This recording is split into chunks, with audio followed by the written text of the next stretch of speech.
I accidentally killed an old woman. Now she won't leave me alone.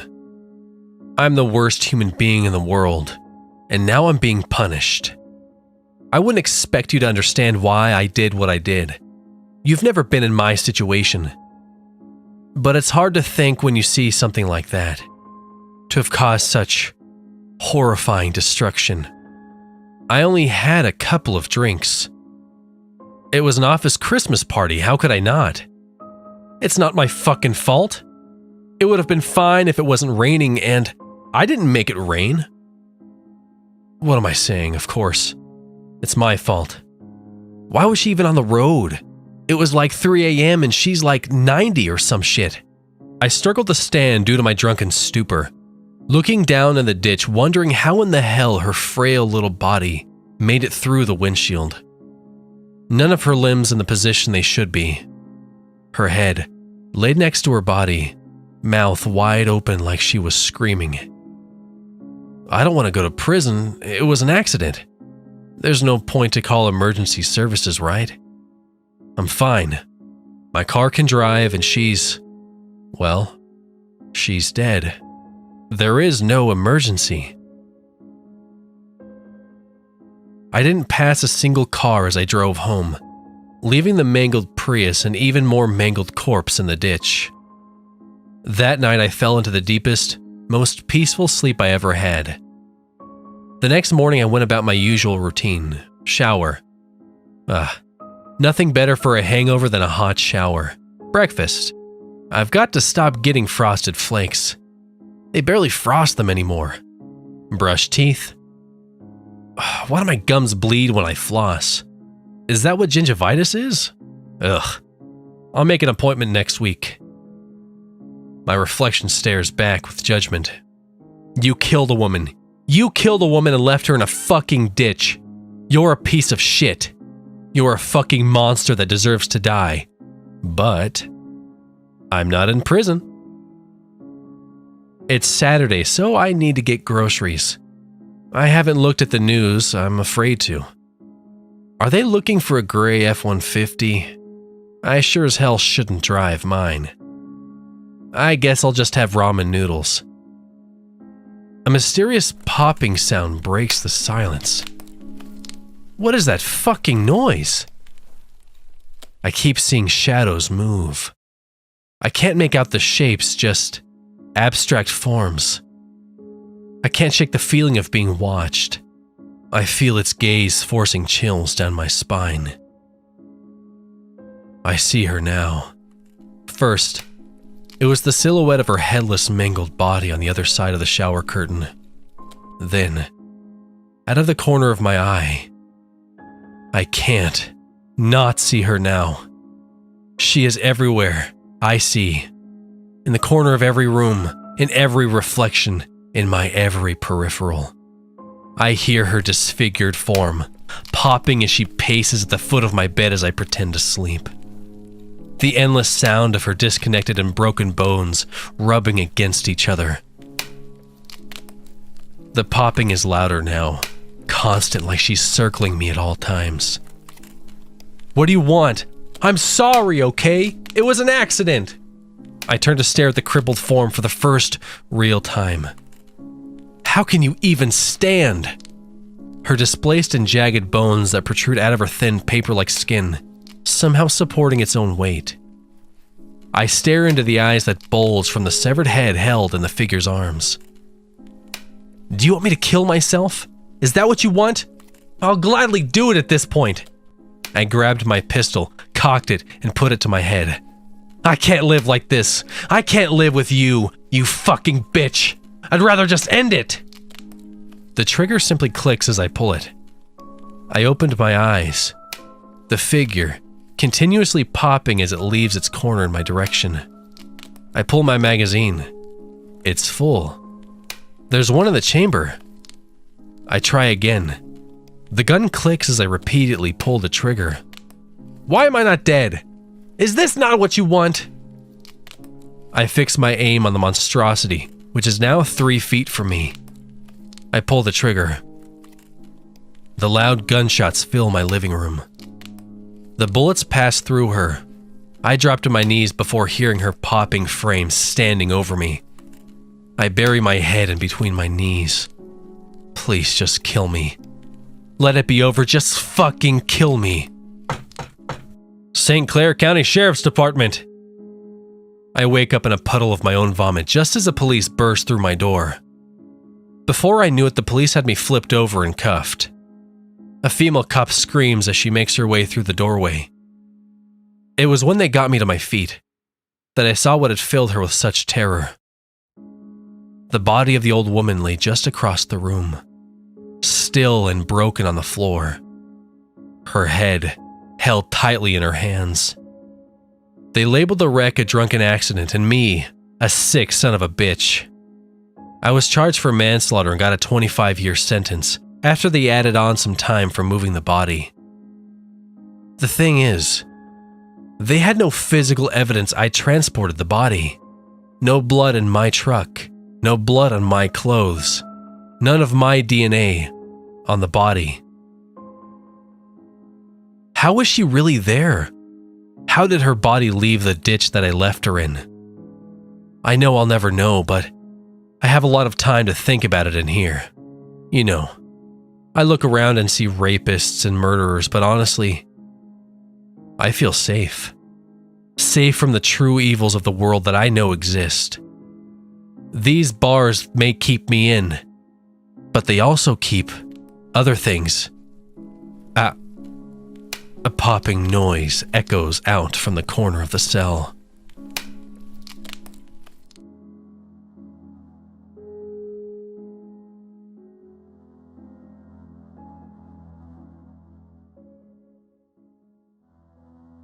The universal proof. Have you ever sat down and really asked yourself, where did we come from? The universe, how could it possibly exist? No bullshit, just logically thinking. Whether your conclusion was a deity of sorts of unknown origins or a magical explosion created from nothing, there's no possible way we can ever really know. Or can we? The question started to haunt me around the age of 4. Even from a young age, I could tell religion was bullshit, so naturally I wanted to become a scientist. I knew the schooling and access to the most advanced technology would be the only way I could find the answer. Luckily, I had the brain to back up the obsession. At the age of 12, I had already graduated high school and was in my freshman year at Stanford. By that time, I had played with many different theories, all failing very short of an actual proof of where the universe came from. The Big Bang Theory was and currently is the most popular among the scientific community, stating that roughly 13.8 billion years ago, an explosion created the universe and everything in it. We know this for a fact from looking back into the past using telescopes and really elaborate mathematics. But how does an explosion exist if nothing else does? A gas cloud, some say, in a void absent of space and time. But where did the mysterious cosmic fart come from? Or the void, by that matter? It rivals the question of what came first, the chicken or the egg. The string theory, on the other hand, is quite interesting. The idea of the multiverse is actually what I spent most of my time with. Not because it's any more logical than the others, just the others are so unprovable that they must be wrong. With string theory, the universe in a sense created itself. Infinite alternative universes that exist side by side, blipping in and out of existence, like an endless cluster of bubbles, merging, popping, and separating into different universes. This theory led me to Professor Hitchens, the man that would become my mentor and the man that would end up dying trying to spread the truth of our findings. The professor was an expert in many different fields, which was the reason I attached myself to him in the first place. I had never met anyone that shared my intellect or drive for knowledge and truth, but he did. Not to mention I was still a child, an extremely gifted child, but still a child that sought out a father figure. He too had shifted his main focus to string theory by the time we met, and it happened to be for the exact same reason. The strange quantum movement occurring in electrons traveling between the atomic layers of material. Instead of traveling from the top to the bottom layer through the middle, the electrons were caught disappearing from the top layer, reappearing in the bottom layer a fraction of a second later, with no trace of them existing in between. If we were to understand how something could just simply exist, like the universe, we would have to unlock the secrets of this subatomic particle that could randomly not exist. Together we started our journey to understanding the quantum realm, and after 15 years we had built a machine that would change the way we saw the universe forever. A simple electron microscope was never going to work, and light microscopes were too weak. Instead of building larger machines to process the information to see further into the quantum realm, we needed to build smaller. We needed to somehow exist within the quantum realm, so we focused all of our resources on nanotechnology, eventually building an all-new type of microscope we hoped would bring the results we sought after. I won't explain the years of trial and error, but one day we just got it right. As the images appeared on the screen, for the first time in history we could see past atoms, past protons, and physically see these teleporting electrons. We witnessed these quantum tunnels opening up and pulling the electrons through, bringing with it the new quantum gases that we discovered in the process. We could actually see the electrons as they sat at the exit of the tunnel as if it was the event horizon of a black hole, before igniting a new universe into existence, the explosion of its Big Bang closing the tunnel around the electron, causing it to reappear in the bottom layer of the quantum material. We had done it. We had finally figured out how the universe came to exist. A simple electron passing through from another universe into nothingness, creating everything. Creating us. There was no celebration. There were no words, just awkward silence as we all just tried to process our success. There were still questions to answer. Why and how these tunnels seemed to open out of nowhere, leading to nowhere. Most importantly, where did the first electron come from? Our technology definitely hadn't met its limits, so we dove even further, continuing in silence. We saw past quarks, the smallest particles that we knew of at that time. We saw that the quark was made of individual glowing blobs, and these blobs made of small vibrating strings of light. It was when we got past these filaments of light that we understood the truth. As we stared at the image on the screen, we couldn't believe what we had discovered. A series of ones and zeros, arranged in such a way that made perfect sense to everyone in the room. Binary. Simulation paused. The announcement seemed to echo down from the heavens. Before anyone could say a word, there was a change in the atmosphere. No one spoke up, but we all felt it. I peered out the window at the busy city to see the cars and people frozen in place. A text window appeared in the sky which seemed to stretch for thousands of miles and read, "Do you wish to delete this program?" As the selected option changed from cancel to delete, I screamed out in objection. "Wait!" After a moment of nothing happening, I knew I had been heard. I continued. "Look, we understand we've gone too far, just please. Just give us another chance. These results won't leave this lab. The simulation can continue." "Are you fucking kidding me?" the professor yelled out.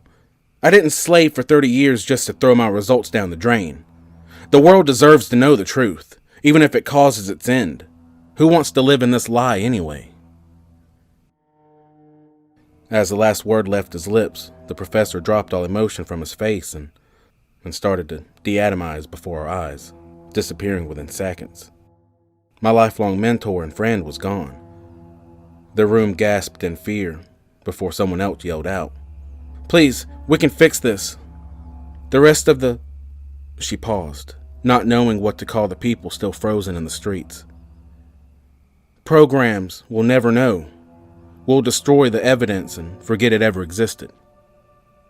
After a few moments that felt like eternity, the selection in the sky changed back to cancel and then selects, disappearing and regaining the movement of the world. Everything was as it once was.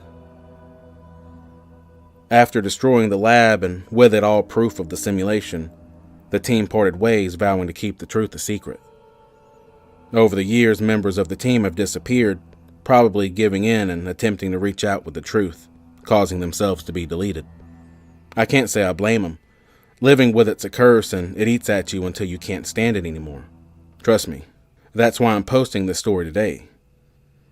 As I near the end of my life, I've learned that no matter the reason or simulation was created, existing for someone else's entertainment is not a meaningful existence. And if this post results in my disappearance, you know why. I just hope you all forgive me for what this may bring upon the world. I've spent half my life looking for an answer, and the other half hiding the one I found. I leave it with you, along with my reconstructed research, to do what you will. But at least I leave this world knowing that I left the universal proof behind. I was very little when this happened to me. Despite my age, it was one of those memories that I will never forget. We had just moved into a new house, in a new city. The house was fairly large, 2 stories with 3 bedrooms and 2 bathrooms. It was about as old as the town itself, which was over 200 years. Me and my parents had finally finished unpacking and setting up my room, and 6-year-old me was sitting on the floor and playing with the stuffed bunny when I heard a soft tapping on my window. I turned around and saw nothing.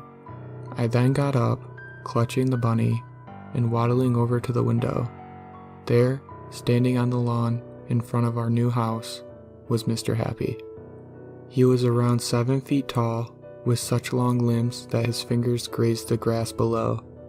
His head was abnormally round, and he was wearing a long cloak made of vines and branches woven together. He had no facial features, except for a long slit going horizontally across his face. A smile of sorts. His skin looked thick and leathery, and had a grayish tint to it. I was a curious child, so instead of being absolutely terrified, I decided to wave at the creature. When he waved back, I let out a giggle and toddled downstairs. When I opened the door, Mr. Happy was gone. I didn't see him again until the following week, when I was picking flowers in a nearby meadow. I had just picked the most beautiful sunflower when I looked up and saw him standing about 30 feet away, facing my direction. I waved again, and he waved back. I started walking cautiously towards the tall creature. He didn't move. I stood in front of him now, and heard a soft noise in my brain, kind of like the noise of an old rocking chair when it's in use. The soft creaking faded, and a voice echoed through my thoughts. It was deep and as smooth as silk, and as soon as I heard it, I felt a wave of peace overtake me, and I felt calm. The voice spoke. "What is your name, young one?" "Olivia," I responded out loud. His smile seemed to widen. "Olivia." He never told me his name. I came up with the genius title of Mr. Happy because of his smile. Mr. Happy and I proceeded to play together in the woods. He would make me crowns made of daisies and bring me dolls made of sticks. I never remembered a bad time with him until 6 months after moving in. "Child, I need to ask you something." We were sitting in the tall grass of the meadow, and he was braiding my long hair. He finished and tied the end with a piece of straw. "Yes, Mr. Happy?" I asked him, looking at him. "I wanted to wait longer, but I'm afraid I cannot. I will not be able to survive much longer if I don't ask you this favor." I cocked my head in confusion, signaling him to ask. "I need to eat. See, I am unable of hunting for my own food. I need you to bring me food." I thought nothing of this. Why had he waited so long to ask? "Don't worry, Mr. Happy. Mommy is making spaghetti tomorrow. I'll bring you some." I flashed him a bright, innocent smile. He shook his head. "No, you don't understand. I don't eat food like yours. I need you to bring me animals."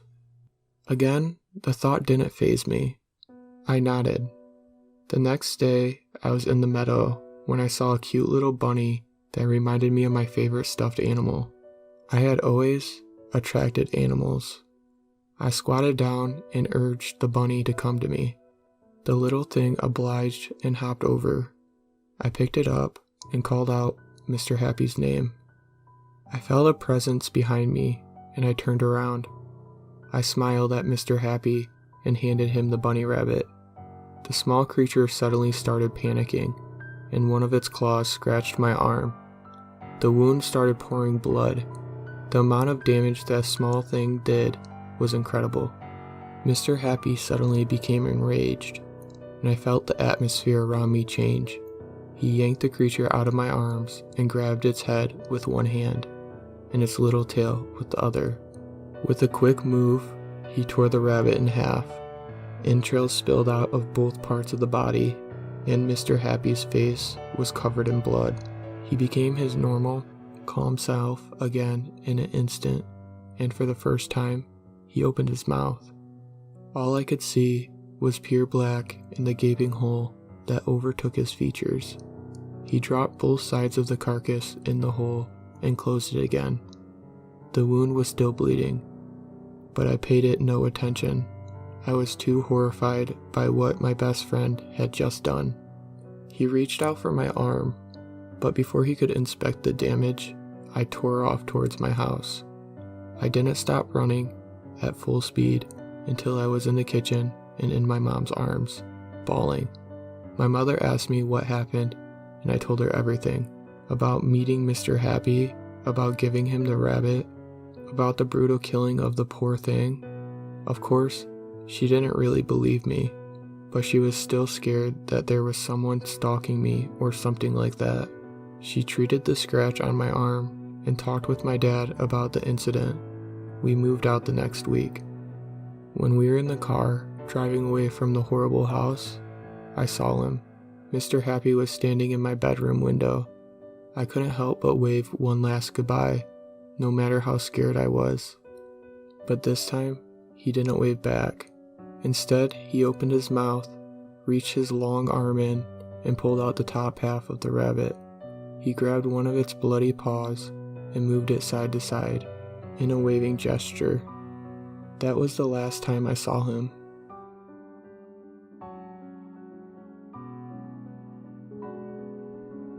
Well, I suppose I should start this off with providing you with a little bit of background on myself. My name is Steven. Ever since I was a child, I was always interested in the paranormal and supernatural. As a child, with no internet, I had to rely on books and tales passed down by generations in order to investigate these things that fascinated me. As I got older, obtaining a job and a car, I was able to explore areas more remote than the woods of my backyard.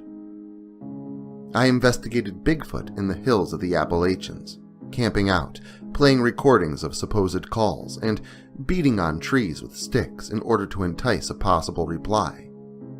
I've explored supposed haunted estates with all the proper equipment. I even traveled to Lake Champlain trying to catch a glimpse of the Loch Ness-like monster, Champ.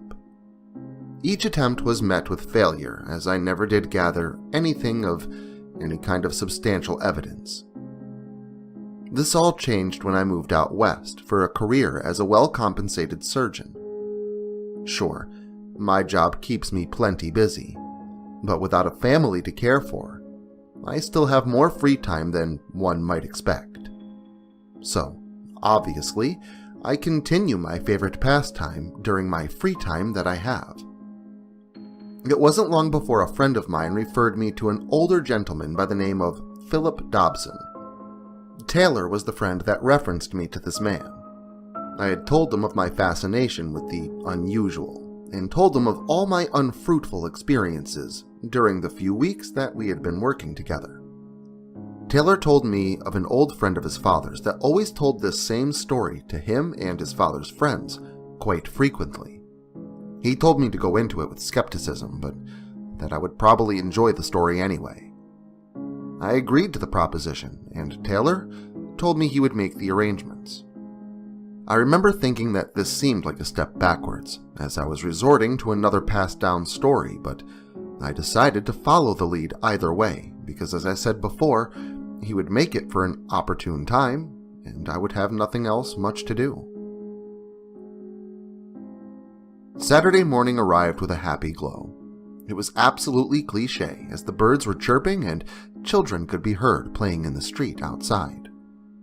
Taylor had made the appointment to meet the older man later in the evening, so I passed the day performing daily chores, such as mowing the lawn and painting the north wall of my newly refinished bathroom. When 6 o'clock rolled around, I promptly cleaned up and readied myself. Taylor would be there by 7. I was to follow him there, be introduced, and afterwards, Taylor would leave me there as he had a pre-existing obligation to fulfill, taking his wife out for their date night.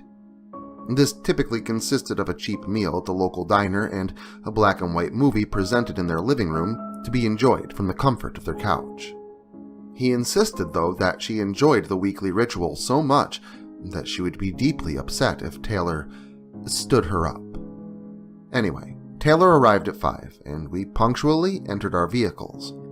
Taylor pulled out from the drive, and I followed closely behind.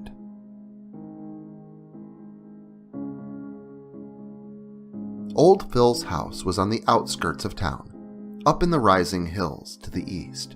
We stopped along the way to fill Taylor's gas tank. I grabbed a Red Bull. Distance and stops included, it only took about 45 minutes to arrive at the base of Phil's driveway. I remember thinking how beautiful yet overtaken the place seemed. It was well out of the way of the bustle of the city below, and natural flora decorated the front landscape. However, the little log cabin seemed quite old, and the man certainly had become accustomed to country living, as an old washtub and his clothesline was boasted in the front yard, about 15 feet from the front door. The sun was getting low in the sky, giving the horizon behind the house a pinkish tone, lending its pigment to the greenery and brown cabin ever so softly.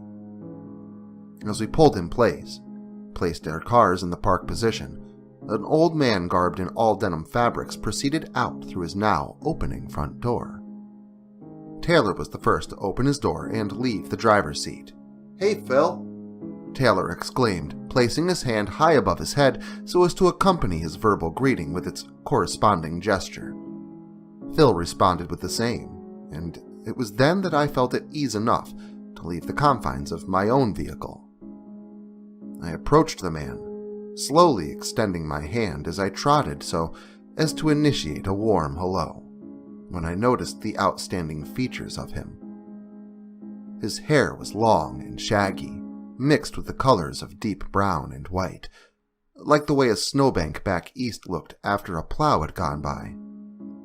His face was vividly scarred on the right side and distinctly highlighted by a glistening glass eye. The flesh of his right jaw seemed pitted, almost chipped, and the scars disappeared out of sight beneath the collar of his denim shirt. He wasn't a very tall man. He stood about the same height as me, and I'm measured at 5'8". This allowed for profound eye contact as he extended his hand to greet mine. As we said our hellos and nice to meet yous, I desperately attempted to keep eye contact with only his left eye so as to not offend him. I'm pretty sure I did a good job, as he never seemed to exhibit any negative words or body movements as we introduced ourselves. I remember thinking he seemed to hold an abysmal sadness in the depth of his good eye. Taylor quickly proceeded to thank Phil for taking the time to sit with me and tell me his tale, and reminded us both of his obligation to his wife. After we both watched Taylor back out of the driveway, into the road, and drive from sight, Phil invited me into his home, and the two of us walked and chatted as we crossed the threshold inside. Phil led me through what could be described as the mudroom, which is a room that one walks into from the outside of the home. This room is typically used in most homes for keeping shoes, jackets, and other various outdoor apparel. Besides the random paint bucket and animal feed, Phil used the room for pretty much the same purposes. The living room was the next area on the tour, which was also where the tour ended. He wasn't being rude. Rather, I gather he assumed that I had taken the time from my busy schedule to hear his story and wanted to accommodate me as soon as possible. "I don't know what you're hoping to gain from this," he told me. I gave him the same background regarding my experiences that I've told you. He nodded as I spoke, signaling comprehension. He then asked if I wouldn't mind having a seat on the couch, and asked me if I maybe would like a cup of coffee before we began. After he went into the kitchen to prepare the pot of coffee, he sat in a chair across from the coffee table in front of me and made small talk while the coffee brewed. We had completely exhausted the topic of the weather by the time the coffee pot had signaled it had finished percolating. As he sauntered into the kitchen, I noticed the thick and inviting smell of coffee aromas wafting through the air. He returned with the coffee mug exactly how I told him I like it. No cream, no sugar. He sat at his appointed seat once again, sipped his coffee, and sighed as he placed the mug on the end table beside the chair. "I suppose you're here to hear about the familiar," he stated. "The familiar?" I inquired. Never in all my explorations and research did I ever hear of anything called a familiar. Yes, the familiar. At least that's what I call it. Not really sure what it was. I remained silent, and Phil began. "Well, I guess I should start from the beginning. This all happened when I was a boy.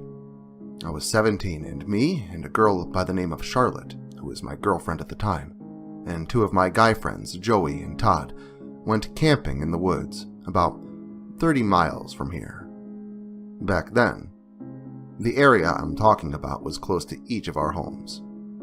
Times were different back then, and parents usually had no issue with their children going camping in the woods overnight, except for Charlotte. She wasn't allowed to go because she was a girl and we were all boys. However, Charlotte had a friend cover for her one night so she could sneak out with us anyway. My mother insisted that I bring my dog, a big black lab by the name of Butch, but I really didn't feel like dealing with a dog while I was out there, as I knew my girlfriend would be there and I was thinking only about focusing all my attention on her. I packed up my things after school and headed out to meet Joey and Todd at our daily rendezvous point, an abandoned gas station located about a mile from where I was living. As I neared the end of my hike down the wooded mile, I spied Joey and Todd leaned against the abandoned building on the right-hand side of the road. The building was comprised of dirty white cement blocks whose paint had been chipping, revealing the stone gray beneath. The pavement that encompassed the structure was cracked and heaved throughout, while the trees attempted to regain the former space, which used to occupy the area, by extending their branches like arms, reaching ever so closely to the chipped walls. We hung around waiting for Charlotte, as she would likely be there within the hour, so, to pass the time, Todd asked us if we both wanted to smoke a joint. Of course, being teenagers in the woods with nothing to do, we said yes, as both Joey and I were avid marijuana smokers. Stoners is what I believe you call it now. Anyway, not long after we lit our post-high cigarettes, did Charlotte come walking around the corner. She was a short girl, red hair and green eyes that were, unfortunately, encased in what we always picked on her for, librarian-like glasses. Although we did poke at her about it, she knew she was beautiful, and she knew everyone else thought so too. It didn't take her more than 2 glances at me to scold me for smoking without her. Todd quickly rolled another one so as to bring her up to speed. We only hiked through the woods for about 20 minutes before we decided that we were in deep enough to make camp. Since Charlotte and I were staying in the same tent, we finished much earlier than Joey and Todd, so we decided to take a walk to a nearby stream that we knew of, leaving Joey and Todd to finish setting up their overnight accommodations. Of course, my 2 buddies joked about us strolling off together, but I'm pretty sure she only wanted to pass some time, and I knew that she would have no part of making it in the dirt beside the running water. We sat for a few minutes before I asked her if she would like to smoke a joint, just the 2 of us. "You have weed?" I remember her asking. I nodded with a smirk and pulled a sandwich bag with a corner full of some marijuana shake.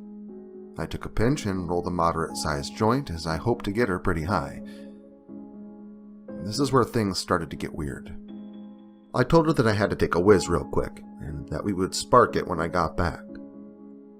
I walked into the woods about 25 to 30 feet so as to make sure that I was far enough from sight. Yeah, I know. I'm one of those guys who like privacy. I unzipped behind a tree and started to go, and when I looked up,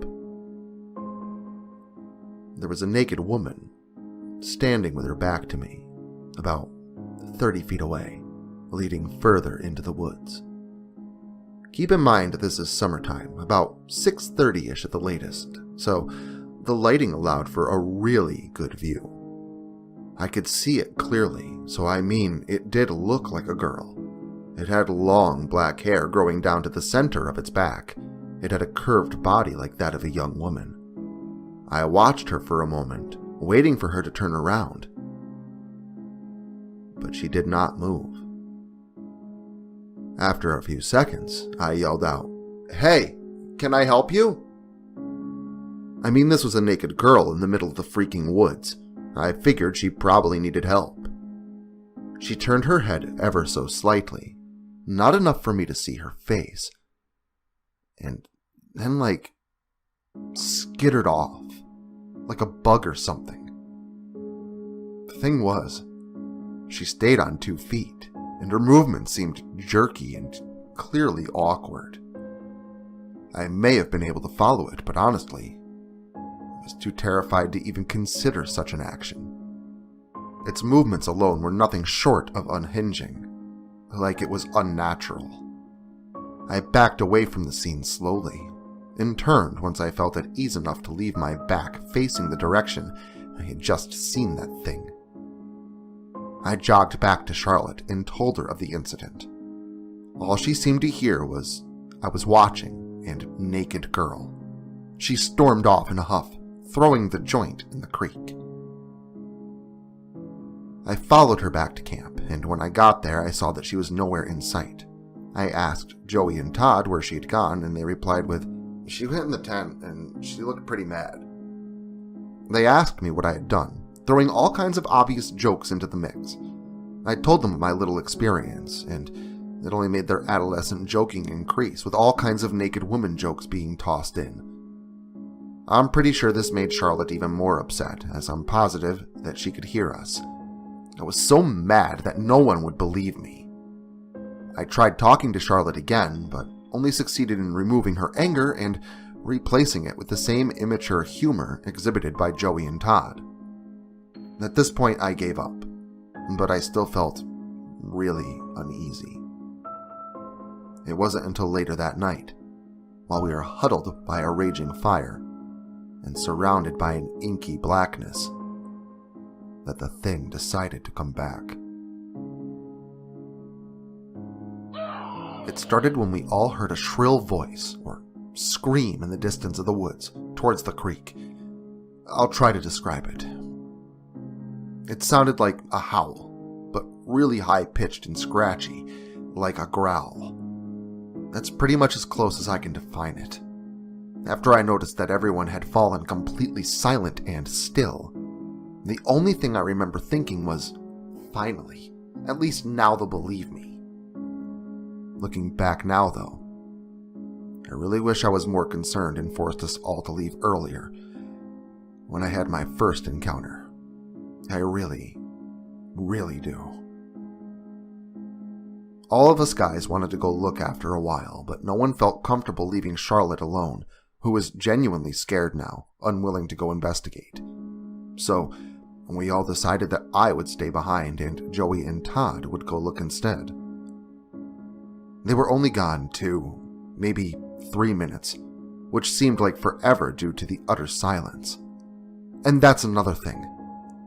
The silence.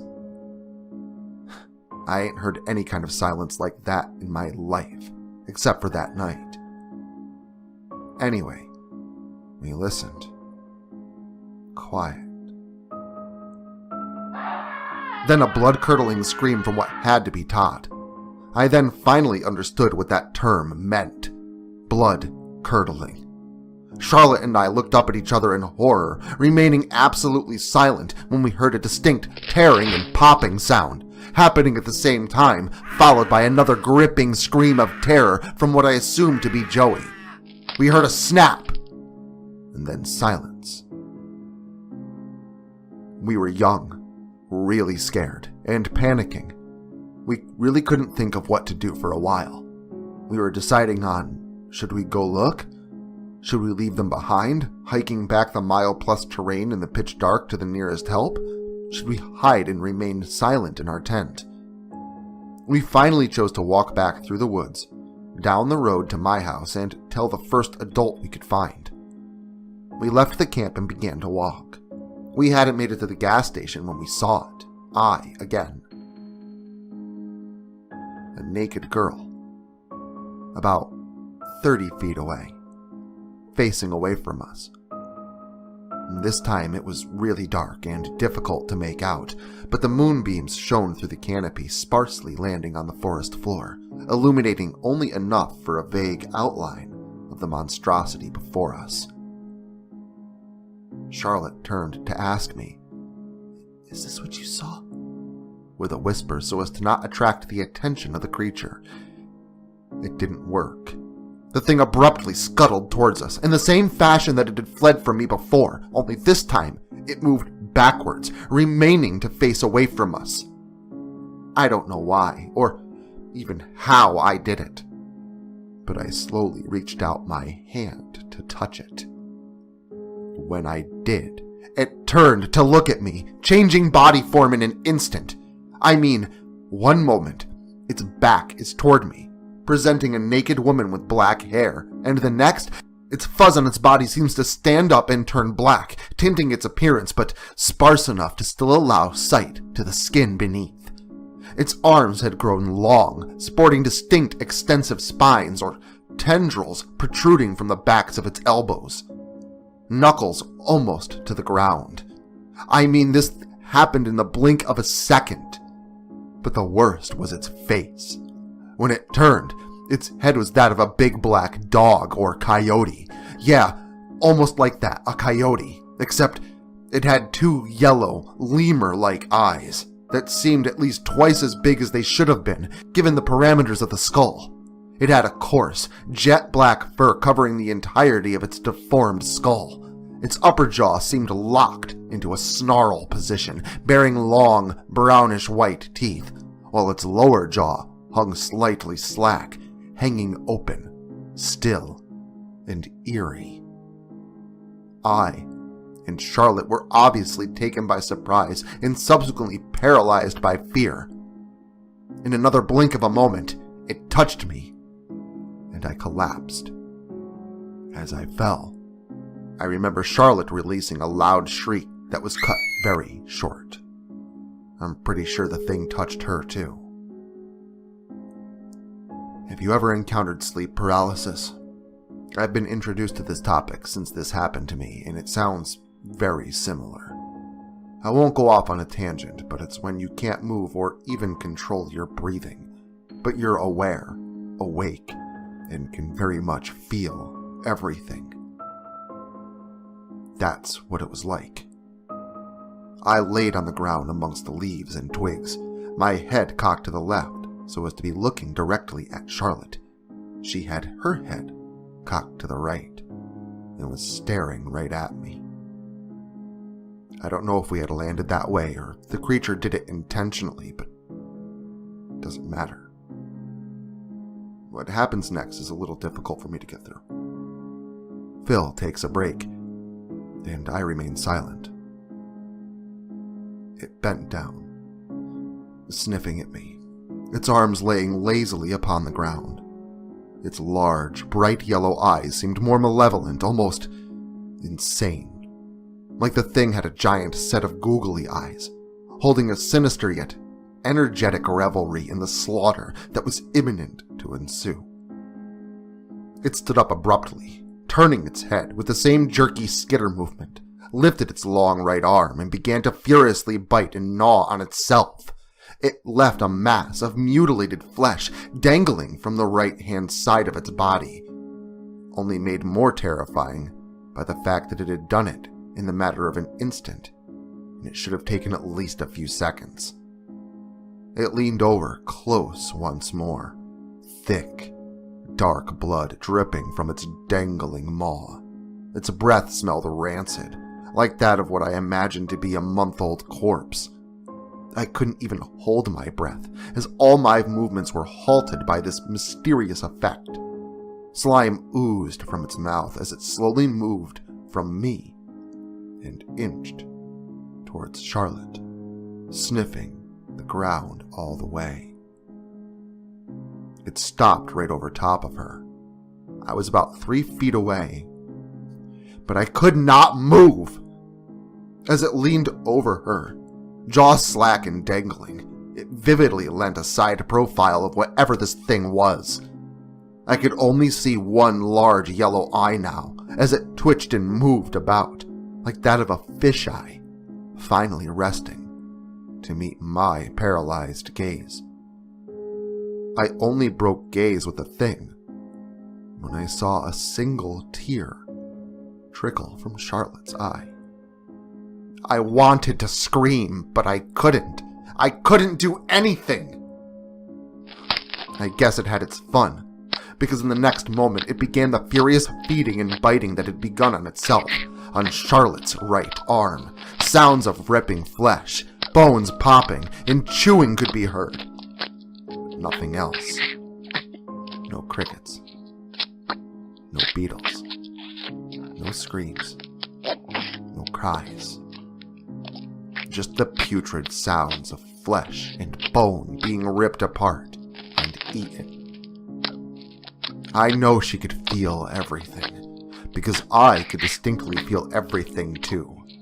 The crisp air on my skin, the tears rolling down my face, and the warmth on my skin that accompanied them. I dreaded to imagine what she'd have been feeling. After what seemed like an hour, the sounds finally stopped, and although she was still not moving, I could tell that life had left her due to the icy stare in her eyes. When it stood up, that's when I noticed it. A rustling. Another rustling. I reeled back at the thought of more of these things. It stood over me, watching me. As it did, I was able to make out the rustling that approached me in Charlotte's body. Animals. All kinds of carnivorous animals began to crowd around the creature and began to feast upon Charlotte's dripping remains that gave off a slight steam in the crisp, cool night air. The creature had not moved. Bugs, wolves, even a bobcat were all feeding on Charlotte's flesh, but the creature remained over me, just staring at me. Just when I began to think that it may leave me alone, it plunged forward as it had earlier and began to tear at my abdomen. Its claws reached up and clawed at my face. I'm pretty sure that this is where the thing tore out my right eye. Phil pointed at his face. It took a couple fingers, too. A feature I, Stephen, did not notice until Phil presented his left hand. I just lay there, unable to move, but able to feel every last thing. I thought I would die, but after it ravaged my body, it scuttled off into the night. When it did, the rest of the forest life began to nibble at my wounds as well. The pain was, well, indescribable. I imagine it's a lot like what hell would feel like. I don't know how long I laid there, but it must have been a while, because the sky had already turned from pure black to a darkened gray when I heard a dog in the distance. I knew right away who it was. Every boy knows the sound of his dog. Sure enough, Butch had found me and was barking at the animals surrounding me. It was only for a moment because each forest resident quickly scampered off. That's when I blacked out. I awoke in the hospital about 3 days later, I guess. I was told that Butch had gotten loose and my parents were performing a search and rescue for the dog. Apparently, they heard his barks while investigating the abandoned gas station. When they followed him, they found Butch. Beside him was mine and Charlotte's mutilated bodies. I was then told that I was the only one who made it. Joey and Todd were found torn apart, very similarly attacked as Charlotte and I. When I was asked what had happened, I told them this story. They tried to convince me that it was a bear or something, and that my hysteria must have created the whole creature thing. I thought about getting them to examine the marks on the bodies, but I was quickly reminded that it looked like an animal, and likely left animal wounds that appeared as if they were made by nothing more than typical hungry forest life. I eventually concurred, as I knew that no one would believe me anyway. But I know what I saw. My mother told me how lucky I was to have Butch, and that he was like a familiar. "What's a familiar?" I asked. She answered by telling me a familiar is an animal in which you share a mystical, almost magical bond. Although this was intended to remind me of my faithful black lab, it reminded me of that thing, the way the animals surrounded it. So, that's what I call it, the familiar. But like I said, not really sure what it's actually called. Well, that's it. That's my story, and that's why I look so pretty. I really didn't know what to say. I chatted with Phil for a while, about some of my experiences some more, trying not to force the man to linger on this painful memory. I don't think it worked, however, as Phil's story could not be shaken from my thoughts. It was getting late and I had to get going. After a pleasant, short goodbye, I made my way to and through Phil's front door. This is why I don't investigate the supernatural or paranormal anymore. When I got to my car and went to open the driver's side door, I caught a glimpse of something in the tree line, about 30 feet away, on the other side of my car. It had gotten pitch black outside by now, but I could tell. It was a naked woman with her back to me. She had long, black hair that grew to the center of her back. Nothing made a noise. Not a cricket or the wind. Everything was silent. I stared in awe, only for a moment, before I opened the door. It just stood there, motionless, and I climbed in and shut the door as softly as I could. It wasn't until I started the engine that it turned to look at me. It was exactly as Phil had described. A black, coyote-like head covered in jet black fur. And those eyes. I will never forget those eyes. I don't think it followed me as I speedily pulled from Phil's drive.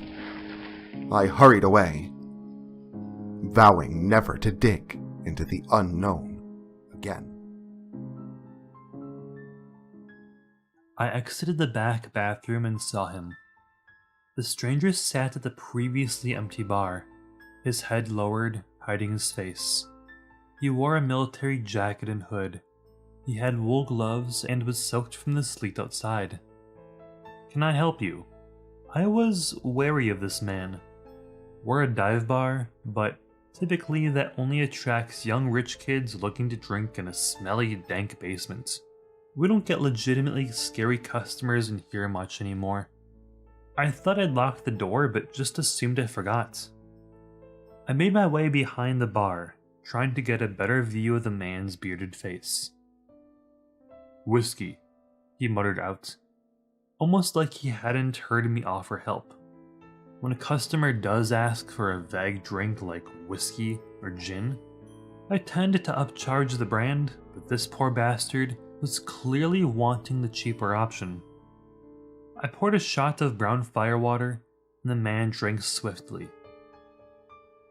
It was now I got a full look at his face in the dim light. He was a pale, red-bearded man. He resembled a homeless lumberjack.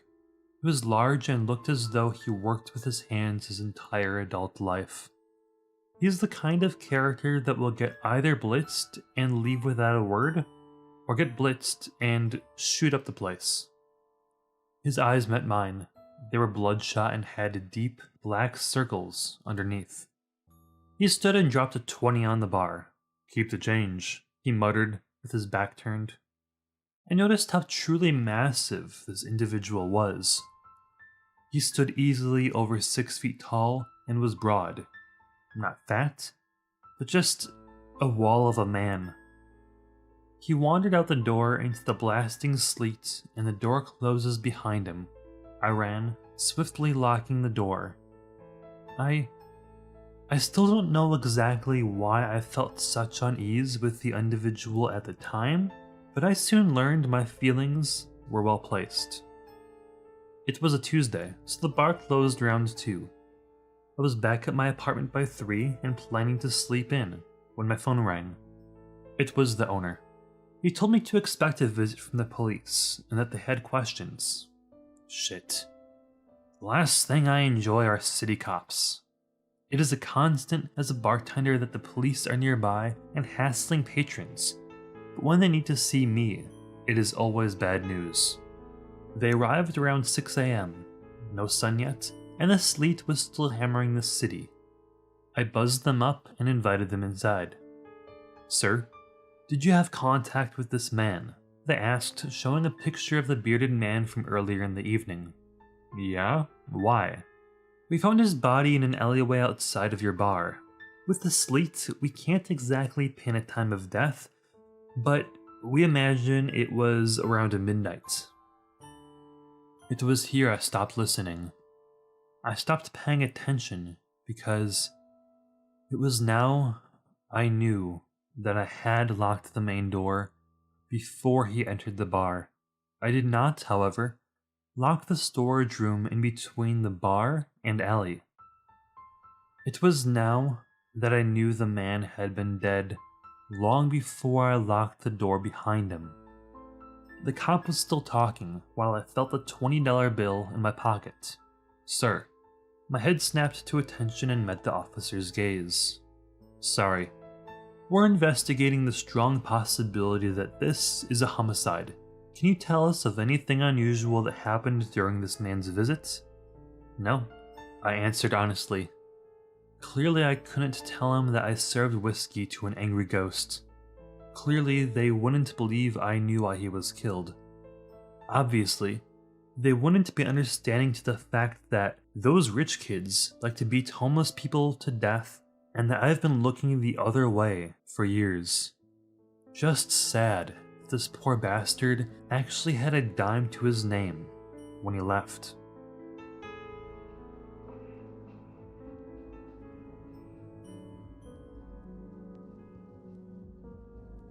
I couldn't wait to get home. It had been a long, exhausting day, but on the bright side, all of my hard work would be worth it. After years of research and effort, it would soon be finished, and I would be home to finally relax, maybe have a nice dinner, and the precious love of my life. It had been a rough couple of years for us, but through all of the hardships we endured, it would all be fine after tonight. I'd always loved her. I'd always been willing to do anything for her.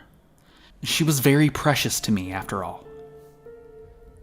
The rain was coming down pretty hard. So hard that all I could hear were the sounds of the heavy raindrops slamming and splashing onto the ground.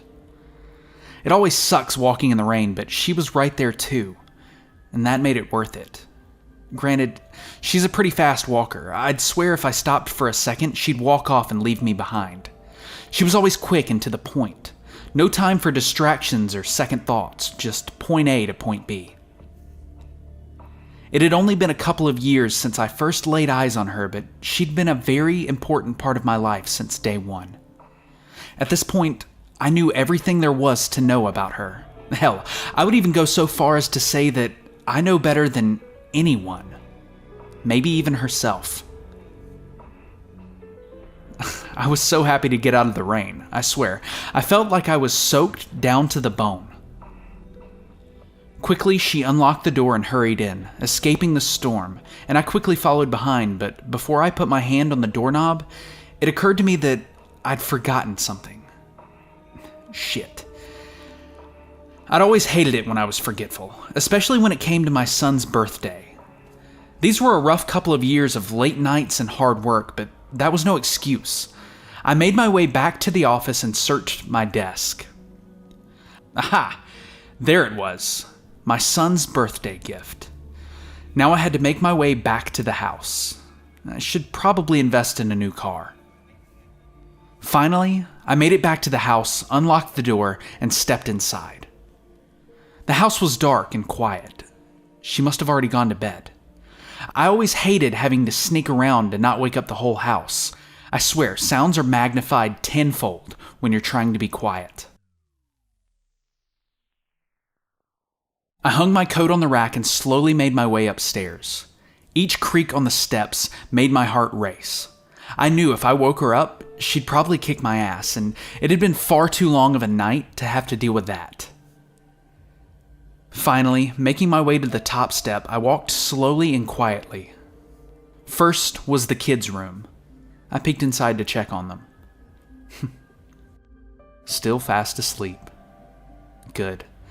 Such precious angels. I continued walking until I got to the master bedroom. As I thought, she was already fast asleep. Slowly unzipping my hoodie and laying it gently on the floor, I walked up to her and stared at her sleeping face. She was an incredibly beautiful woman, no doubt about that. I sighed and unsheathed my knife, taking a deep breath. It was too bad that she was so hideously ugly on the inside. Quickly and effectively, I covered her mouth with one hand and plunged the knife deep into her temple with the other. Her eyes opened wide with confusion, pain, terror, and eventually, emptiness. She would have appreciated this method. No time for distractions. No time to fuck around with torture or suffering.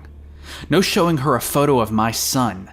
No asking if she knew what his name was, nor how old he was when she murdered him.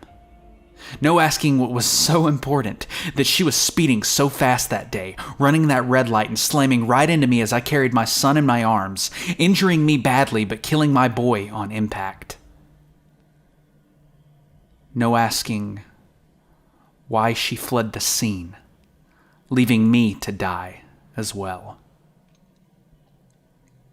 No, there was no time for any of that. I'd spent too much time with this obsession. I'd spent numerous time and resources finding her, learning everything that I could about her, planning for this very moment. It was my son's birthday. I had this all planned out exactly how I needed it to go, and there was no time for deviations. One quick thrust, and it was all over. I slowly exhaled in relief as I slid the blade from her head, staring at her cold, dead eyes. Quickly but quietly, I made my way out of the house and headed home, making sure there was no one around to see me.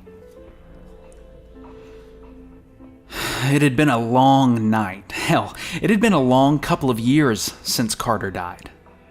I was finally back home though, and it felt so good to be here. Once again, I removed my coat and placed it on the rack. I made my way upstairs and looked into Carter's room. Vacant, yet untouched for the last 2 years. Finally, I made it to my bedroom, Meredith laying peacefully asleep. I truly do love her, and I've always been willing to do anything for her. As hard as Carter's passing had been on me, Meredith had taken it especially hard. Things got very rough for us. Between the fighting, the blaming, and the separations, things would be better now. We could start the process of moving forward. We had to. After a long, hot shower, I climbed into bed and held her close. She slowly opened her eyes and, staring into mine, asked if it was done. I nodded in confirmation, and for the first time in 2 years, I saw a genuinely beautiful smile.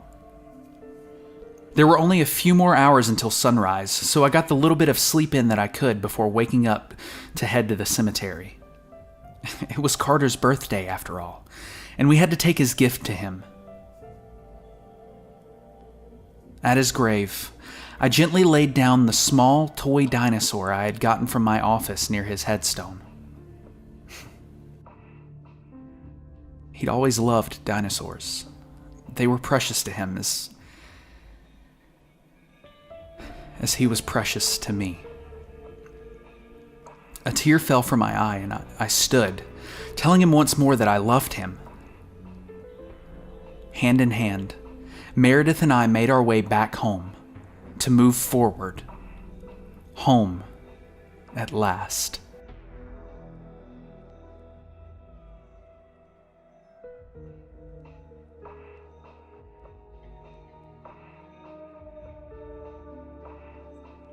A couple of years ago, I was visiting a friend abroad and stayed at her place that she had gotten a few days earlier. It was a cellar apartment, so it was half underground and there were only a few windows high up on the wall close to the ceiling. If you look outside, you can only see the feet of people passing by. It wasn't located in the worst area, but still a quite rough neighborhood, so we often bump into pretty sketchy people. During the early hours, after a night out and visiting some local bars, we wake up to a loud banging sound. It literally felt like the building was going to collapse. Me and my friend get really freaked out. We knew there were more than one there, as there were people banging on all 3 windows and the door at the same time. We try yelling at them to stop in several languages, but they continue. As we carefully peek through the blinds, we saw 4 people standing there.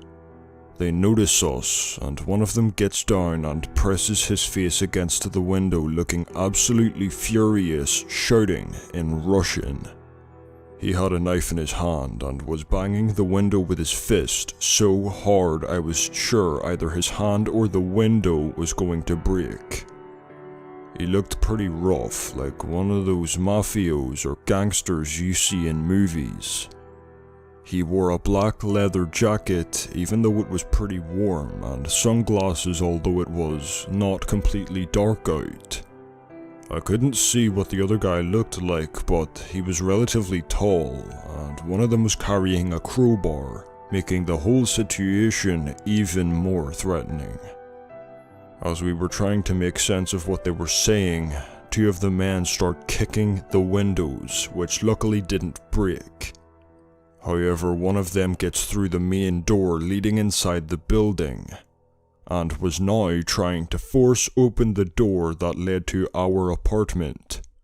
He was going completely ballistic, growling and shouting while probably jumping against the door. At least, that's what it sounded like. As I didn't want any of them coming through the window or the door, I decided I'd better try to talk with them through the window. Luckily, with the help of Google Translate, we were able to understand each other, kind of. Turns out they were looking for some guy who used to live there and owed them money or something. Seeing we were absolutely terrified and clearly neither of us was the dude they were looking for, they apologize, and eventually leave. The next morning we found like 30 cigarette butts, a post-it note with our address, and 2 credit cards that had been cut in half. The building's front door was actually broken, probably using the crowbar. Although the men did leave us alone, and it didn't seem like they were coming back, as they clearly realized the men they were searching for didn't live there. My friend got so scared, she moved in with her boyfriend who lived on the other side of the city. Everything turned out alright, but I can't remember another time being that scared. Also, what if they had managed to get in before we had a chance to explain that we weren't hiding any sketchy-ass dude? It was pretty obvious they weren't there to spread the word of God or discuss politics.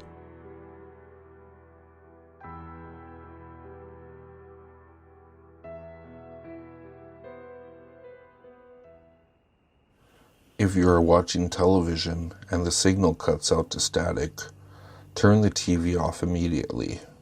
If you watch the static on the TV for long enough, the static will suddenly pause. All sound in the room will cease. Even the white noise of the TV itself will disappear. If this happens, you must not look away from the screen. You will probably not notice at the time. Before you lose your gaze on the TV, your body will freeze as well. Time around and with you has paused completely. Specks of the black and white dots slowly come to life, creeping slowly in seemingly random directions. Not static as you know it, but organize themselves into moving pictures again in front of you. As the static returns to normal and the white noise of the TV comes back, you will regain control of your body. You must never watch that television again. It will only play static, even when unplugged. If you watch the static any longer, these same events will reoccur, but with disastrous results. What exactly happens is unknown, as it is obvious that anyone that has been unfortunate enough to experience this has disappeared. It is rumored that if only one continues to watch the static again, or during their experience looks away, the white and black specks will slowly start to move again, but you will not. Your eyes will then be permanently fixated on the screen as you watch the picture come back to life, and what seems to be your station signal return.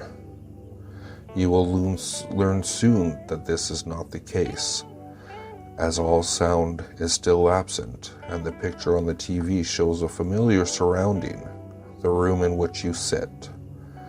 The only thing you see next is the movement on the TV, as you see yourself from behind, and subsequently, the cause of your disappearance. It was gone. Eric had only rested his eyes for a minute. How could this happen? Frantically, he rolled logs off a pile of timber, trying to dig down to where the maypole was hidden. It was no mistake. Even in the dim light of the moon, the hollow space running through the pile's center was obvious. Maybe he could talk his way out of this. He'd only been roped into guarding it because of the elder's bright idea to hide it at his uncle's mill. Maybe if he understood why he was supposed to guard a stupid stick, he would have mustered the will to stay awake. There was nothing for it. The sun would be up soon. Eric ran from the mill, heading to his Uncle Jarvis's house. As Eric approached the cottage on the outskirts of their village of Janlin Road, it surprised him to see the windows illuminated by candlelight. The dawn would break in less than an hour. He expected everyone to still be asleep. He burst through the door to find his uncle having an early tea with Judge Roland. "Good morning, Eric. The good judge here was on his way to see to the delivery personally." "Wait, my boy. What is the meaning of this?" Jarvis said in a huff. Upon seeing the look on Eric's face, the judge stared despondently into his tea. Eric explained the missing maypole, and Jarvis barraged the judge with assurances that Eric would be punished. Judge Roland seemed lost in thought. We were fools to tell so few. The knowledge is a burden, and now, the judge murmured. We'll shape another one, Jarvis offered. Quickly, let us make for the mill, and it is the symbol of the act. Someone has stolen our maypole.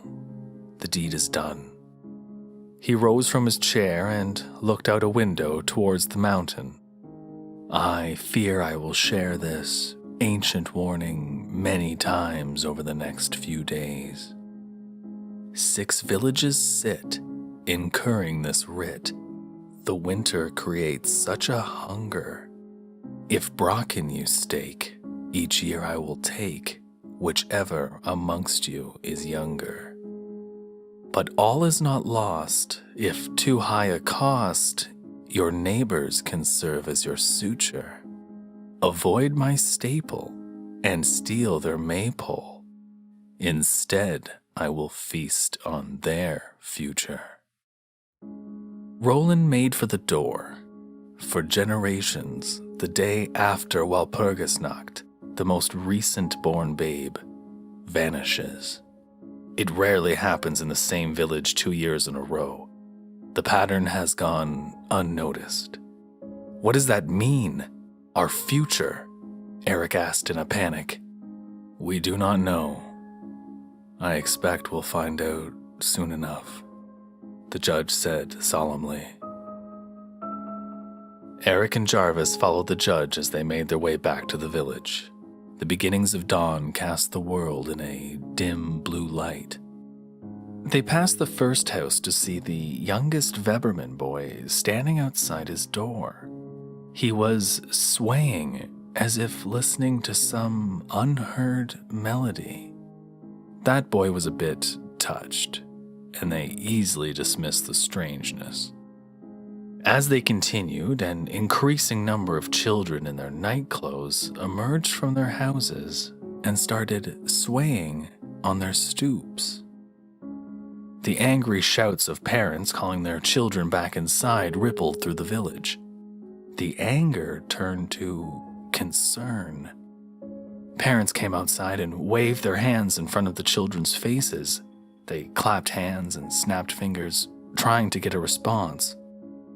At once, the children turned towards the center of the village and marched in time. Despite being to the west, the shadow of the mountain crept across the land until its peak reached the village square. The shadow shot up vertically, forming jagged roots that strained to climb upwards. Staring up at the twitching shadow looming over their village, the determined strides of the children never wavered as they marched to the village square. Fathers clutching their toddlers' ankles were dragged along as if they were weightless. Eckhard Leiber threw all his bulk at his skinny 6-year-old daughter and merely bounced off. The self-reliant shadows merged into a vaguely human form.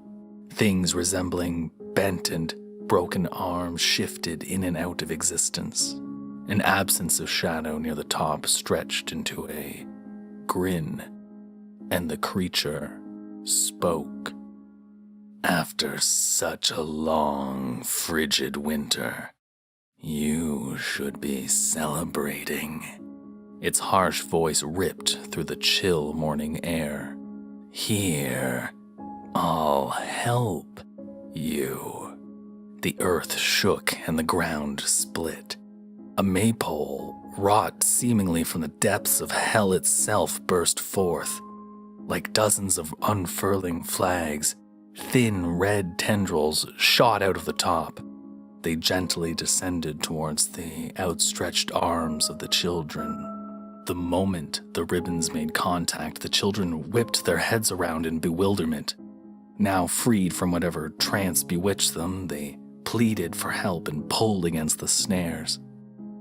Parents tried to pry apart the children's fingers, clutching the ribbons to no avail. In unison, the children jolted to a start, being led in a circle by the ribbons. The ribbons didn't twist around the pole, instead they spun around. The children had to run to keep up with the increasing pace, and the parents, no longer able to keep up with their own child, grabbed at any they could. Soon the children lifted off their feet, with the adults desperately clinging on. Faster and faster the maypole spun. Unable to hang on, it flung the last of the parents to the ground. The screams of the children mingled with the laughter of the broken specter above. The ribbons whirled with such intensity the tiny faces blurred into one rapidly changing expression of terror. The cries grew silent, and thumps sounded off the walls of nearby houses. Heads, then feet, then unidentifiable viscera launched out of the tempest, painting the village square and the horrified onlookers. Impossibly, when the vortex of gore slowed to a rest, all that remained were the children's arms from the shoulder down. The sun fully rose, and the specter disappeared with the frost. Unable to bear witness to the sorrow of the grieving families, Eric turned from the scene. He vacantly wandered into the forest, leaving Janlin Road behind. By day's end, Eric's meandering brought him through neighboring Brunenlow. He had no destination in mind. His only thought was to move. He fell to his knees upon rounding the corner to Brunenlow's village center. 2 maypoles stood ready for the day's festivities. Gerald Brandt, a young but prominent merchant, emerged from his house and eyed Eric with a look of steely resolve. His wife, Elfrida, looked out their front window. She clutched their newborn son in her arms. FML. Written and brought to you by Midnight Pasta. I've always thought of myself as being healthy, and past doctor visits never raised any alarms.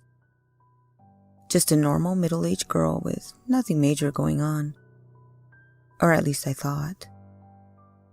After a night of tossing and turning, I woke up feeling restless with a scratchy pain down my throat. Oh, great, I thought. Just what I need right now to get stuck with a cold, I grumbled out loud in protest. Truth is, no one is ever truly prepared to get sick. We have busy lives, and getting sick really cuts into our daily routine. Let's face it, getting sick has a major impact on our ability to process information and our will to execute tasks. These next 2 weeks were really busy for me, and I really didn't want to be laid out for a week or so. On my way to work, I picked up the usual concoctions for colds. I grabbed the cough drops, the cough syrup in the flavor more bitter than your ex-mother-in-law. I also got some of the emergency immune boosters, vapor rub, and some essential oils, cause why not? It couldn't hurt to add a little extra oomph. Maybe some relaxing scents would ward away the pathogens and bacteria demons. As the day progressed, the scratching got more intense, despite all my efforts at preventive care. It almost felt like I had a lump in the depths of my throat. I just didn't get it. I didn't feel all the other symptoms of a cold, but to be honest, I self-medicated pretty good all day. On my way home, I had the thought that maybe I overdid it with all the crap I'd taken, and this was a side effect. I swallowed hard, feeling the painful scratching. I groaned in frustration. This is so inconvenient. I jumped on the internet to see if any of these drugs had any type of medical interaction, and to my amazement, nothing really popped up in regards to the drugs, but the pain in my throat was terminal, and I had 6 weeks to live. I rolled my eyes and snapped my laptop shut. I'm just gonna have to wait this out, I thought. Although I didn't feel sick, I did feel tired, for it was a long day. I decided to call it a night and got ready for bed. As I brushed my teeth, I opened my mouth and tried to get a good look at my throat. Pink and red flesh that was smooth and wet reflected back to me. Looking a little irritated, but not abnormal or infected. My tonsils were not swollen, and my uvula merely hung there as always. I decided not to stress myself out as I gave it one more look and headed to bed. That night, I was awoken by a rumbling sound. In the far depths of my altered consciousness, I knew the sound wasn't singular. It was repetitive and fluctuated. In my limited understanding, that felt compressed into a second before waking. I knew that this sound had been happening for quite some time. It did not feel foreign. However, in this instant, it brought me out of the dream world and into reality with a jolt. I sat up quickly and gripped my chest to placate my quickly palpitating heart. I swallowed hard, and the pain caused me to wince as I felt my body tighten in hopes of pushing through the intense pain in my throat. God damn it. I felt like I had a handful of sticklers embedded in my throat. The pain was so much worse than it had been before. I got up and took a swig of the nighttime cough syrup. Didn't even bother to measure it. As always, the nighttime cough syrups always made me feel delirious and gave me nightmares. And it definitely didn't disappoint this night. I was tossing and turning all night. I felt like I hadn't slept a wink. And oh yeah, my leg was twitching all night. Just lovely. I felt my sanity slipping. It was already almost a week and I just felt like shit. I was almost scared to go to bed. I started feeling paranoid and hearing sounds. A vile taste started forming in the back of my throat. I was at my wit's end and didn't know what to do. I was starting to look rough from the lack of sleep and people were starting to notice. I felt like a walking dumpster. No, I didn't want to do my hair. No, I didn't want to put on makeup. I just wanted cozy pants and a fluffy shirt that enveloped me and reminded me of my comforter hugging me as I slept. I just wanted to sleep well again and to have this pain go away. I stopped by the hardware store on my way home to get an air purifier and a mold kit. Maybe there was something in the air at my house that was making me go insane. I knew I had to try something.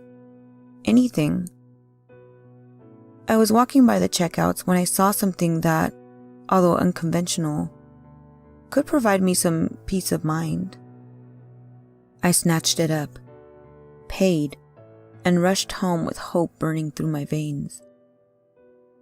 In a flurry of bags and packaging, I rushed to my bathroom. I opened my mouth and slowly inserted the tip of the camera cable into the back of my red and irritated throat.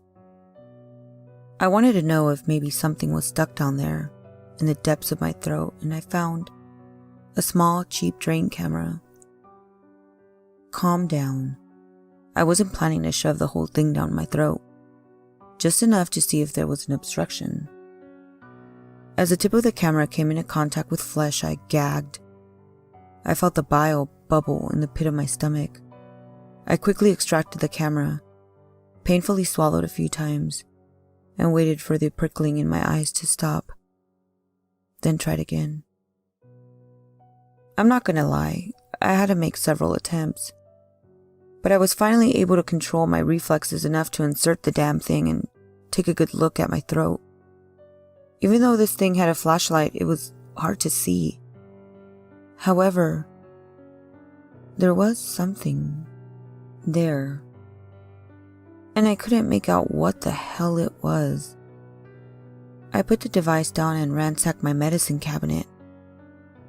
Yes, I still had that throat-numbing spray from the last time I was sick. Maybe I could get a better look if I could get the camera down just a tiny bit farther. I ran back to my sink and sprayed the numbing agent until I didn't feel much. The camera made its descent a lot more smoothly than before. Well, with all that practice. And why the hell hadn't I thought of the spray before, for fuck's sake? Anyways, I was able to get it just that little bit further until I could see the object. At first it looked like a piece of food that was embedded in the lining of my throat. Corn, maybe? I pushed the camera down a little farther, and to my shock, it was not an old piece of food. It was smooth and had a sheen. It was very solid and had an unmistakable shape. It was a tooth.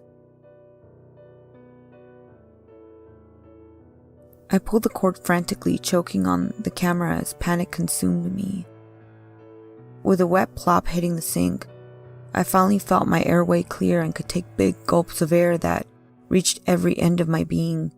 I continued coughing, expecting to see the obstruction fly out. Well, the food object thing, because there was no way I could really find a tooth down my freaking throat. But that's exactly what came out. A tooth. My initial thought is that I had broken a tooth, but after sitting there stretching and pulling, all my teeth were accounted for, and this extra one wasn't mine. It looked old. After a short period of time to regain my composure, and although feeling extremely disgusted all over, I left my home and headed to the ER. Time. You never have enough of it, as it goes by so fast. Unless you're in the ER waiting for your turn, which continues to slow down while you're naked under a flimsy gown open at the back with the wind blowing up your ass, waiting for the doctor. Luckily, I had already spoken to the doctor and x-rays did show a discrepancy, so they were going to look down my throat with real medical equipment. I'm not gonna lie, deep down I was terrified, and part of me wanted to run out of there. But I had to know if I was just going crazy and needed to go to a different doctor, or if I was just imagining things. I was prepped for the procedure and given a painkiller to help with the discomfort. The doctor used a monitor to guide the corded camera as it slowly made its way down. The doctor gave me a quick look as her attention went back to the monitor. She paused and made a note, clicked a button on her keyboard that made a quick snap, like that of a camera. While the doctor was distracted, I snuck a peek at the screen, and that's when I saw it. It looked like the tip of a finger scratching against the inside of my throat. I gagged. The doctor looked back at the monitor, and the finger was gone. But there was some type of tiny object. The doctor told me she saw something in there and would attempt to remove the foreign matter. Sometime later, I sat in the room waiting for the doctor to come back. I had asked her to review the footage of the procedure and see if she saw anything else. I waited anxiously, pulling on my fingers and picking at my nails. The sound of a stiff knock filled the room, and I straightened my back, bracing myself for whatever news she gave me. She sat down on a rolling stool and began to speak. Okay, ma'am. I reviewed the footage of the procedure and found nothing out of the ordinary. Everything seems normal, except your throat seems to be extremely irritated. The object I found was a fingernail, and it's possible that it's the cause of the irritation. Now that the obstruction is gone, you will feel better and your throat can start healing. Stick to soft foods and avoid chips and other dry foods. Oh, and also, I recommend using a nail clipper opposed to biting your nails. It's not a healthy habit and will prevent another situation like this. She got up and walked to the door. Do you have any questions for me? I glared at her with a slack jaw and mustered a no. My throat hurt. I was still in pain and now I was so embarrassed and felt humiliated. Did this woman think I was biting my nails and swallowed a piece of nail? Did she not see the finger in my throat? I felt a mix of emotions as I sulked back home and decided to hit that bottle of cheap vodka I had chilling in the freezer. I didn't even bother to pour a glass. I just took a swig, which burned all the way down. At this point, I really didn't care. I took several drinks out of the bottle until I started feeling my troubles melt away. I had sat in my favorite reading chair in a corner of my room sulking while drinking my pains away. But I decided to get up and clean the mess I had made in the bathroom before I had left the house. As I cleaned, I decided to try and put ideas together for what I was experiencing. Maybe someone lost a fingernail that ended up in my takeout and slowly caused irritation in my throat. Gross, but plausible. Maybe I was sleepwalking and chewed off my fingernail, which made me look at my own nails. None of them were bit off though. I looked online and started to freak myself out with paranormal crap and spooky stories. I had kept drinking and at this point I was just flat out drunk. And in my drunken stupor decided to order a camera to set up in my room to find out if my symptoms were self-inflicted. Next day delivery selected. Being drunk helped with a no fucks given on the expedited delivery charge. At this point I really didn't care. I just wanted answers. I was eagerly waiting by the door when the UPS guy showed up. I snatched the box away and quickly signed his device, trying to avoid eye contact so he could hurry up and leave. I rushed to set everything up and tested the recording to make sure that the camera would work properly during the night. I wasn't just being paranoid. Something was wrong. Even still, I felt a lot of pain in my throat. I just couldn't understand. But maybe, just maybe, I would get some answers tonight. I took a sleep aid around 6 p.m. to get me nice and sleepy. And around 8 p.m. I could no longer keep my eyes open. I brushed my teeth, braided my hair, and crawled into bed. I melted into the pillow and surrendered to the sleep that beckoned me. I woke up with agony ripping down my throat. I brought my hands up to my neck and held myself as if that would help. I swallowed hard, trying to push the pain down, but nothing helped. I decided to make some coffee, and as that was brewing, I got my camera set up on my TV to review the footage of my night. I poured some coffee and took small sips, which relaxed my throat. I put the speed of the video to play at 40 times its regular speed. There. Oh my God. My coffee mug slipped out of my fingers and splattered all over the ground as the mug shattered and pieces of ceramic scattered in all directions. I was so shocked that I didn't feel the hot coffee burning my legs where it splattered on me. What I saw unfolding practically knocked the wind out of me, and I felt my eyes glued to the screen. The image showed me sleeping. I had just adjusted myself and was laying on my back when the video began to become distorted. I saw my mouth moving as if I was stretching my jaw. And then something started coming out of my mouth. It was small at first, but slowly started taking shape, expanding as it made its way out. The shape was that of a person, a woman. the figure fell to the floor and plopped down like a fish. She was in a fetal position, and after a few seconds, she stretched out and crawled out of the view of the camera. I dropped myself on the sofa in disbelief, trying to process what I was seeing. I saw the woman return. She hovered over me, and with one hand she gripped my face and put her fingers into my mouth. She did this a few times during the video, leave and come back, as if she was storing something within me. Before dawn, she hovered over me once more and crawled back into my mouth, down my throat.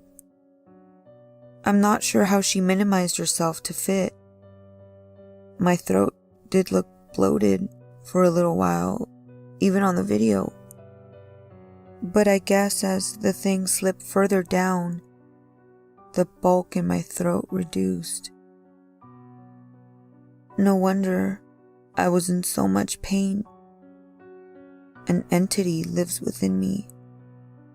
I don't know how, or why, or what it is. And even worse, I have no idea what the fuck I'm going to do next.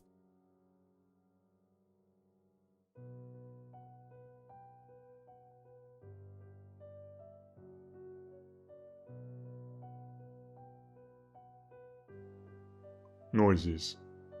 You know those weird noises you hear inside your house? Sometimes they can be explained. Sometimes they just can't be justified. Is it just me? Or do we seem to hear more noises when we're alone? To be honest, it's probably just the mind playing tricks on us. Like, we feel like we hear something, but in reality, there was actually no sound at all. Think about that for a second. Well, this story is what that's all about. It started about a year ago. I had just recently moved into my new house. About 4 months had gone by. I was settled. Got a new job at a funeral parlour in a nearby town. I met a girl called Amelia. She was nice, a heart of gold. She was good for me. Unfortunately, she worked night shifts and I worked the day, so we hardly saw each other during the week. But damn, did we make up for it on the weekends. So yeah, everything in life was good. I had everything I needed. A new job, girlfriend. My mum and dad weren't around unfortunately, but I made some new friends. I had no problems, no worries, until I started to hear the noises. One night, late last year, about 1:30 in the morning, I was on my laptop watching a movie. I was off work the next day, and I didn't feel tired, so why the hell not? Amelia was at work. Anyway, I was just chilling, and then it started. Knocking. Loud knocking. The strange thing is, it sounded like it was coming from above me, the attic. Not gonna lie, I was crapping myself. I was questioning everything. This knocking, it had a pattern to it. 3 loud knocks, pause. 3 loud knocks, pause, and so on. This repeated for about a good minute. Listen, this was late hours in the morning. I reckon I was just tired and tripping out. I tried to downplay it so I didn't make myself more scared. But I had to face reality, be a man and address it. So what did I do? I went up into the attic. Something had to be up there. I got the ladder out and cautiously climbed my way up there. The knocking had stopped by this point. I entered the attic and shouted out loud, "Hello? Hello? Is anyone there?" No response. I searched around everywhere. Searched through boxes and all sorts. I was alone. There was no one up there.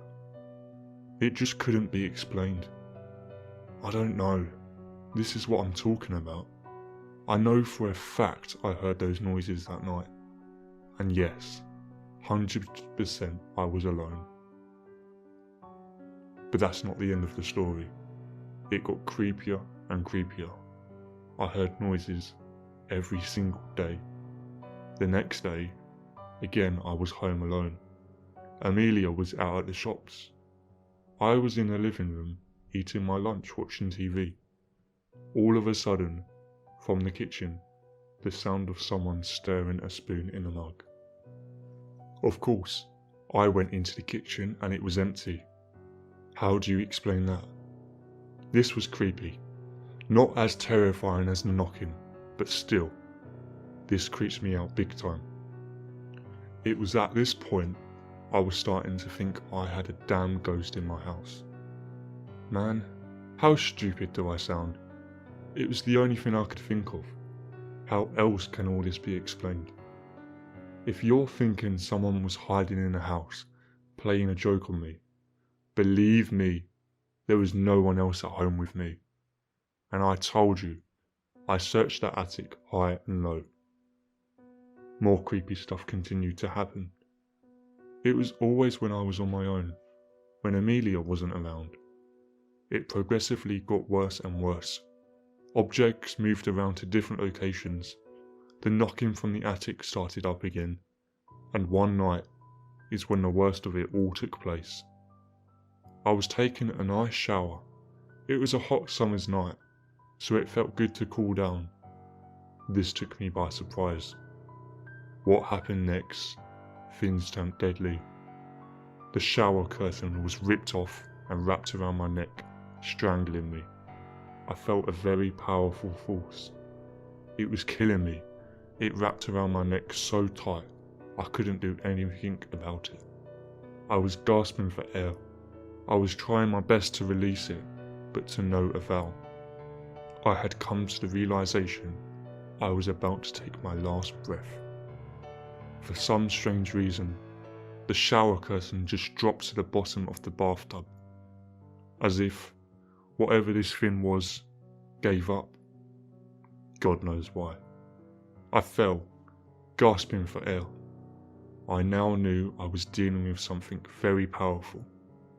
I had an inkling of what it was. I was right. When I went downstairs, on the living room wall, was writing dripping with blood. It read, "Love Mum and Dad." This was them, all along. Remember earlier on in the story, I said unfortunately my parents weren't around? That's why I moved away, for a fresh start, new house, new job. I killed my mum and dad. Yeah, I know. It's messed up. I killed my own parents. And I've got away with it too. This was them, back from the dead, seeking revenge. The question is, why did I kill them? Well, that's something you'll never understand why. Amelia, this story is for you. I want you to know the truth. I want you to know who I am. And if you dare ever tell anyone, dare ever try to run away, I'm afraid you'll end up the same fate as my parents.